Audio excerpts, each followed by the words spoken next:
गंगाधराय शिव गंगाधराय हर हर भोले नमः शिवाय। गंगाधराय शिव गंगाधराय हर हर भोले नमः शिवाय। नमः शिवाय ओम नमः शिवाय हर हर भोले नमः शिवाय। ओम नमः शिवाय ओम नमः शिवाय हर हर भोले नमः शिवाय। सोमेश्वराय शिव सोमेश्वराय हर हर भोले नमः शिवाय। सोमेश्वराय शिव सोमेश्वराय हर हर भोले नमः शिवाय। नमः शिवाय ओम नमः शिवाय हर हर भोले नमः शिवाय। ओम नमः शिवाय ओम नमः शिवाय हर हर भोले नमः शिवाय। जटाधराय शिव जटाधराय हर हर भोले नमः शिवाय। जटाधराय शिव जटाधराय हर हर भोले नमः शिवाय। नमः शिवाय ओम नमः शिवाय हर हर भोले नमः शिवाय। ओम नमः शिवाय ओम नमः शिवाय हर हर भोले नमः शिवाय। विश्वेश्वराय शिव विश्वेश्वराय हर हर भोले नमः शिवाय। विश्वेश्वराय शिव विश्वेश्वराय हर हर भोले नमः शिवाय। नमः शिवाय ओम नमः शिवाय हर हर भोले नमः शिवाय। नमः शिवाय ओम नमः शिवाय हर हर भोले नमः शिवाय।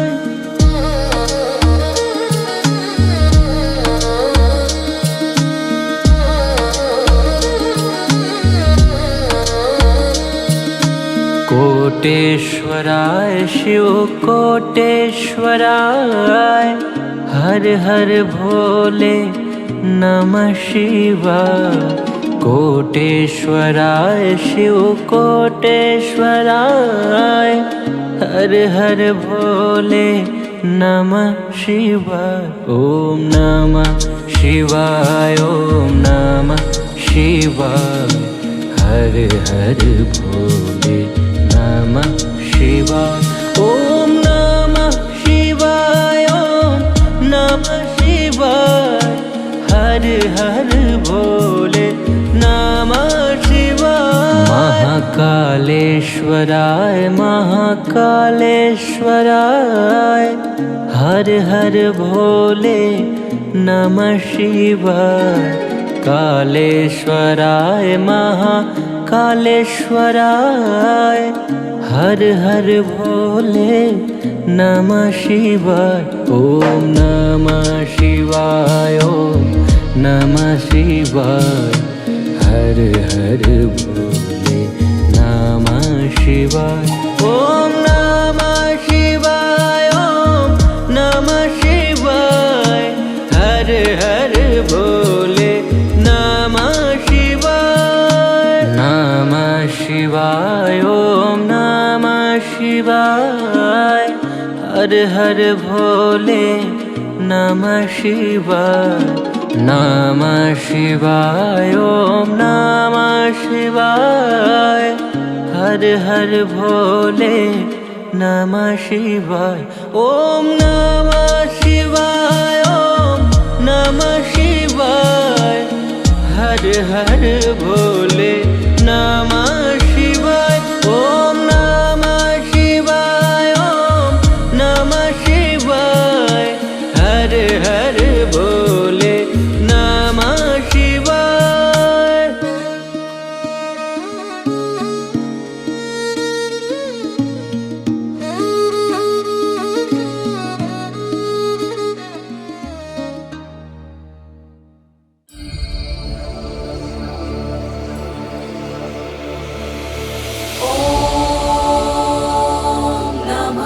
पार्वती पतये हर हर महादेव।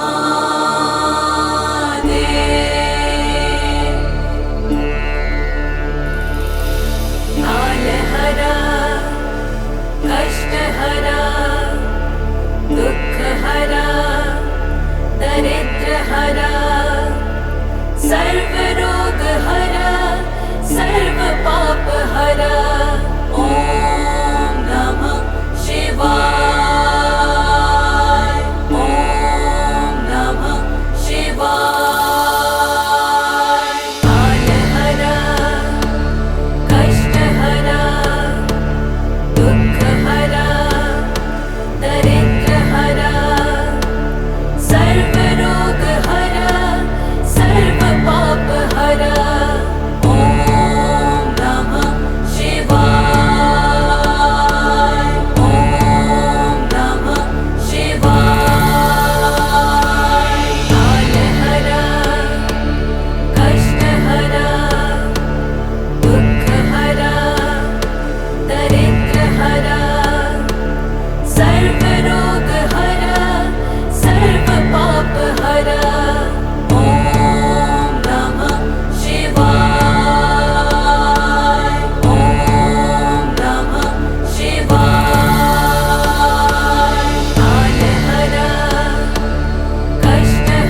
डमड्डमड्डमड्डमन्निनादवड्डवर्वयं चकार चण्डताण्डवं तनोतु नः शिव शिवम्।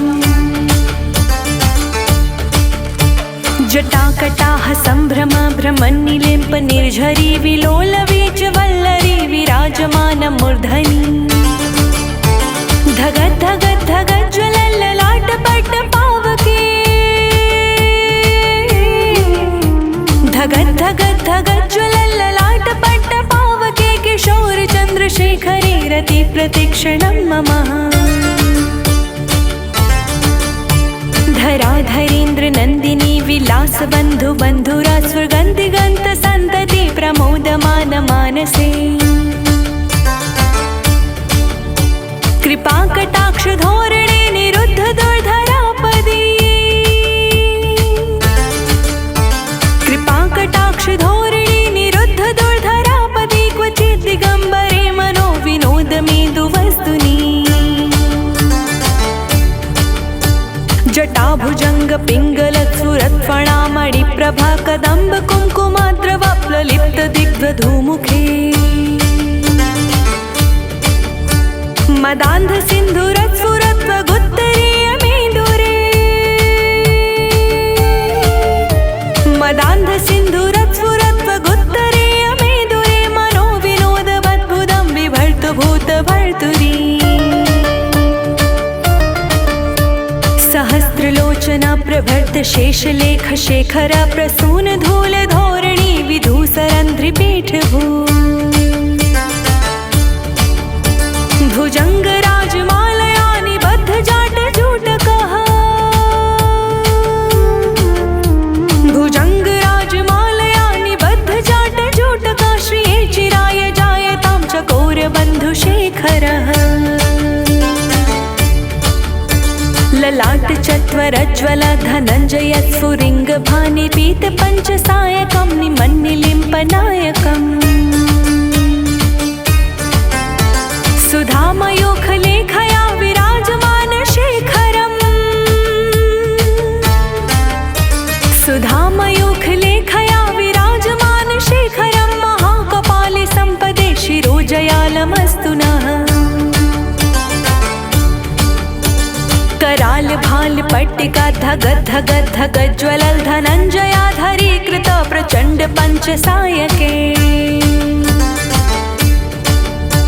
धराधरेन्द्र नन्दिनी कुचाग्र चित्रपत्रक। धराधरेन्द्र नन्दिनी कुचाग्र चित्रपत्रक प्रकल्पनेक शिल्पनी त्रिलोचने मतिर्मम।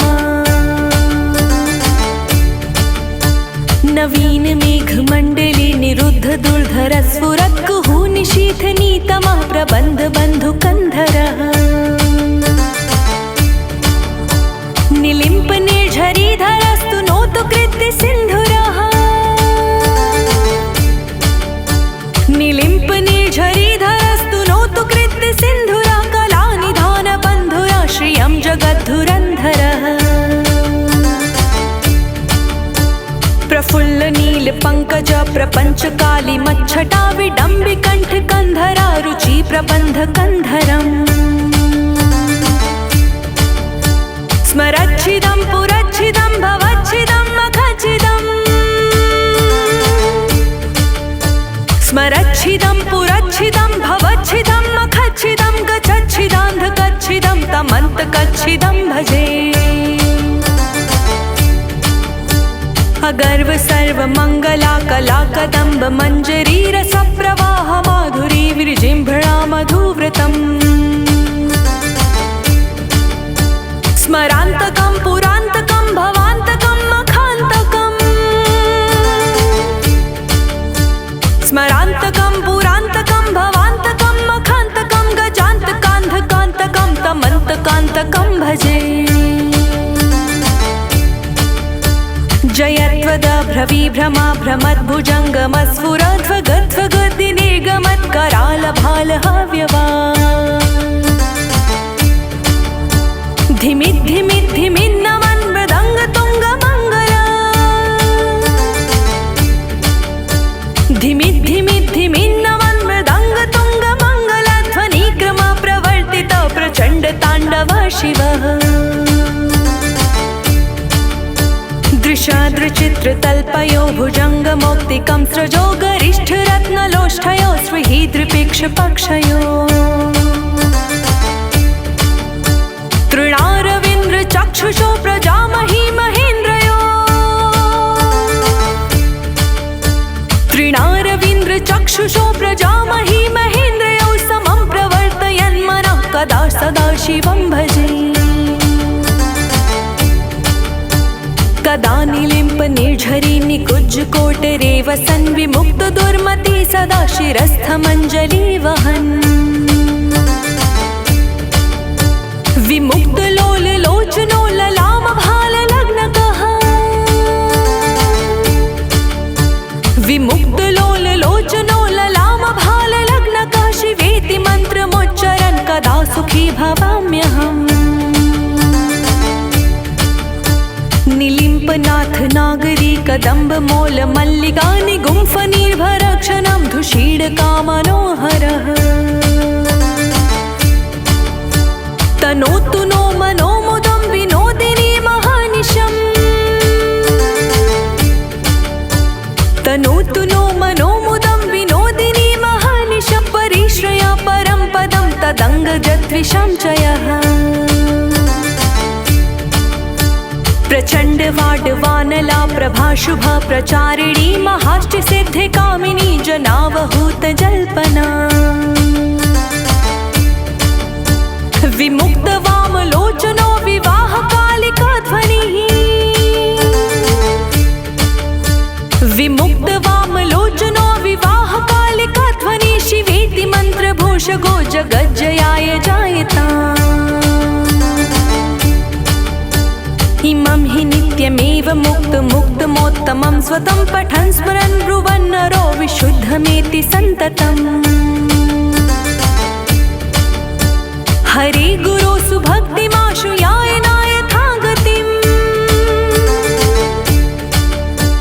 हरे गुरो सुभक्तिमाशु यातिनाय यथागतिं विमोहनं हि देहनातु शङ्करस्य चिन्तनम् पूजावसानसमये दशवक्त्रगीतम् यः शम्भुपूजनमिदम्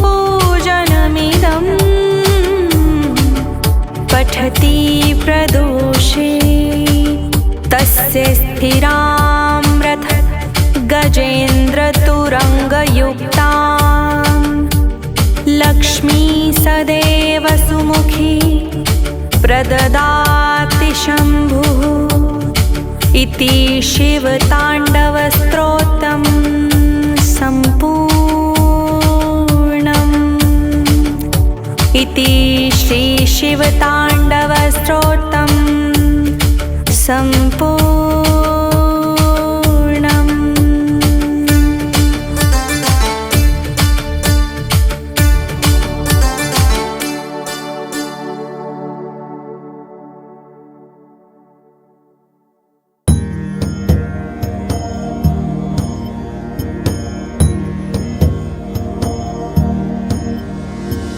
चरितं देवदेवस्य महादेवस्य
स्तुति पठेत् स भुक्त्वा सकलान् कामान् शिवसायुज्यमाप्नुयात्।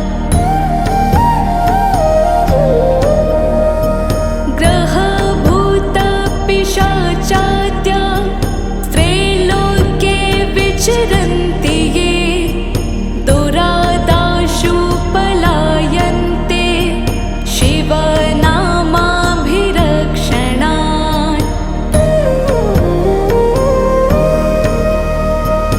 अभयं कर्णवेदं कवचं पार्वतीपते भक्त्या बिभर्ति यः कण्ठे तस्य वश्यं जगत्त्रयम्।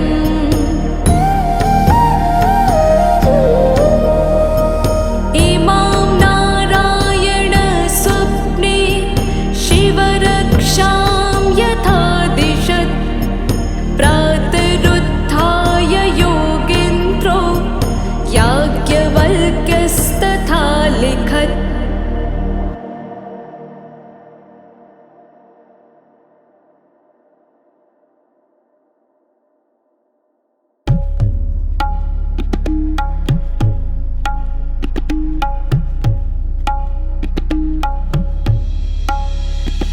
ब्रह्ममुरारिसुरार्चितलिङ्गं निर्मलभासितशोभितलिङ्गं जन्मजदुःखविनाशकलिङ्गं तत्प्रणमादि सदा शिवलिङ्गम्।